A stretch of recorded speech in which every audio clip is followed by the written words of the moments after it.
Hi friends, welcome to our channel my life style and cooking. First time பார்க்குறீங்கன்னா subscribe பண்ணிவிட்டு பாருங்கள் friends. நம்ம இன்றைக்கி ரொம்பவே சூப்பரான ஒரு சைட் டிஷ் ரெசிபி தான் பார்க்க போகிறோம். இந்த ரெசிபி வந்து உள்ளி மிளகு சம்மந்தி.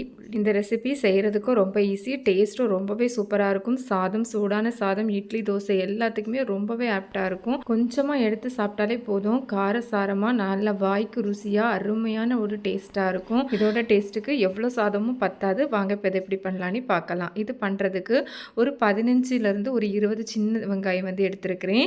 இதை இந்த மாதிரி தோல் உரித்து சின்னதாக கட் பண்ணி எடுத்துக்கலாம். அடுத்ததாக ஒரு பேன் வந்து எடுத்துருக்கிறேன். இதில் ஒரு 3 டேபிள் ஸ்பூன் அளவு வந்து ஆயில் வந்து சேர்த்துக்கோங்க. உங்கள்கிட்ட கோகோனட் ஆயில் இருந்ததுன்னா நீங்கள் அது கூட சேர்த்துக்கலாம். இப்போ இது கூடவே 5 காஷ்மீரி சில்லி வந்து சேர்த்துருக்கிறேன். இது சேர்க்குறதுனால கொஞ்சம் நல்ல கலர் இருக்கும். இப்போ இதை எண்ணெயிலே நல்லா வந்து ஃப்ரை பண்ணி எடுத்துக்கலாம். இந்த மாதிரி எண்ணெயில் நல்லா ஃப்ரை பண்ணதுக்கப்புறமா இதை வந்து தனியாக ஒரு பிளேட்டுக்கு மாற்றி எடுத்துடலாம். அடுத்ததாக இதே சேம் பேனில் எக்ஸ்ட்ரா ஆயிலெலாம் சேர்க்க வேண்டாம். இது கூடவே பெரிய வெங்காயம் சின்ன சைஸில் ஒன்று வந்து ஆட் பண்ணியிருக்கிறேன். இந்த மாதிரி சின்னதாக கட் பண்ணி சேர்த்துருக்கிறேன். இப்போ இதை லைட்டாக அந்த மாதிரி வதக்கி விட்டுக்கலாம். அடுத்து இது கூடவே நம்ம ஏற்கனவே கட் பண்ணி வச்சுருந்தோம்ல சின்ன வெங்காயம், அதையும் இதில் ஆட் பண்ணிக்கலாம். இந்த ரெசிபி முழுசும் நீங்கள் சின்ன வெங்காயத்தில் கூட வந்து செய்யலாம். சின்ன வெங்காயம் சேர்க்கும்போது இன்னும் கொஞ்சம் கூட டேஸ்ட் நல்லாவே இருக்கும். இப்போ இது கூடவே நம்ம வெங்காயம் வதங்குறதுக்கு கொஞ்சமாக சால்ட்டு சேர்த்து நல்லா வதக்கி எடுத்துக்கலாம். வெங்காயம் வதங்கிட்டு இருக்கும்போதே இதில் வந்து ஒரு 3 பல் பூண்டு, அப்புறமா கொஞ்சமாக இஞ்சி, பூண்டு பார்த்திங்கன்னா ஓரளவு பெரிய சைஸில் 3 பல் பூண்டை சின்னதாக அந்த மாதிரி கட் பண்ணி ஆட் பண்ணியிருக்கிறேன். இதையும் சேர்த்து நம்ம வதக்கி எடுத்துக்கலாம். நமக்கு வெங்காயம்லாம் இதே மாதிரி நல்லா வதங்கி வரணும், நல்லா வந்து ஒரு டிரான்ஸ்பரண்ட் ஆகி வரணும். இந்த மாதிரி நல்லா வதங்கினதுக்கு அப்புறமா ஃப்ளேமை நல்லா சிம்மில் வச்சுட்டு இதில் நம்ம வத்தல் பொடி சேர்த்துக்கலாம். நான் இங்கே 1.5 டேபிள் ஸ்பூன் அளவு வந்து வத்தல் பொடி வந்து சேர்த்துருக்கிறேன். நீங்கள் உங்கள் காரத்துக்கு தக்கன வந்து நீங்கள் ஆட் பண்ணிக்கலாம். ஃப்ளேமை சிம்மில் வச்சுட்டு எண்ணெயிலே இந்த பொடியை வந்து வதக்கிக்கலாம். அப்போ நல்லா இந்த பச்சை வாசனை வந்து நமக்கு போயிடும். இந்த மாதிரி நல்லா மிக்ஸ் பண்ணி விட்டுக்கோங்க. அடுத்ததாக இது கூடவே கொஞ்சமாக கருவேப்பிலையும் சேர்த்துக்கலாம். கருவேப்பிலையும் சேர்த்து நல்லா ஒருக்கா மிக்ஸ் பண்ணி விட்டுக்கலாம். அடுத்ததாக இது கூடவே ஒரு சின்ன லெமன் சைஸில் புளி எடுத்துருக்கிறேன். புளியும் சேர்த்து இந்த மாதிரி எண்ணெயிலே ஒருக்கா மிக்ஸ் பண்ணி விட்டுக்கோங்க. இந்த மாதிரி நல்லா ஒருக்கா ப்ரெஸ் பண்ணி இந்த மாதிரி மிக்ஸ் பண்ணி விட்டுக்கோங்க.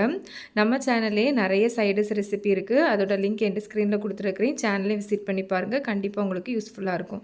உங்களுக்கு பார்த்தா தெரியும் இந்த மாதிரி வெங்காயம் இதெல்லாம் நல்லா இந்த மாதிரி வதங்கி வரணும்.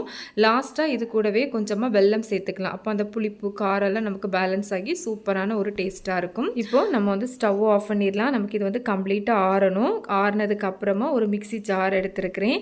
இதில் நம்ம வந்து ஃபஸ்ட்டு வறுத்து வச்சுருந்த காஷ்மீரி சில்லியை வந்து ஆட் பண்ணிக்கலாம். ஆட் பண்ணி நல்லா மிக்சியில் இந்த மாதிரி அரைச்சி எடுத்துக்கோங்க. அடுத்து ரொம்ப ஃபைனலாக அரைக்க வேண்டாம், இந்த மாதிரி அரைச்சி எடுத்துக்கிட்டால் போதும். அடுத்ததாக இது கூடவே நம்ம வந்து வதக்கி வச்சுருந்த எல்லாத்தையும் இதில் ஆட் பண்ணிக்கலாம். நல்லா ஆறுனதுக்கப்புறமா ஆட் பண்ணிக்கோங்க. இதெல்லாம் ஆட் பண்ணதுக்கப்புறமா நல்ல பேஸ்ட் மாதிரி நம்ம வந்து அரைக்கக்கூடாது. பல்ஸ் மோடில் விட்டு விட்டு அரைச்சி எடுக்கணும். உங்களுக்கு பார்த்தா தெரியும் இந்த மாதிரி கன்சிஸ்டன்சியில் இருக்கணும்.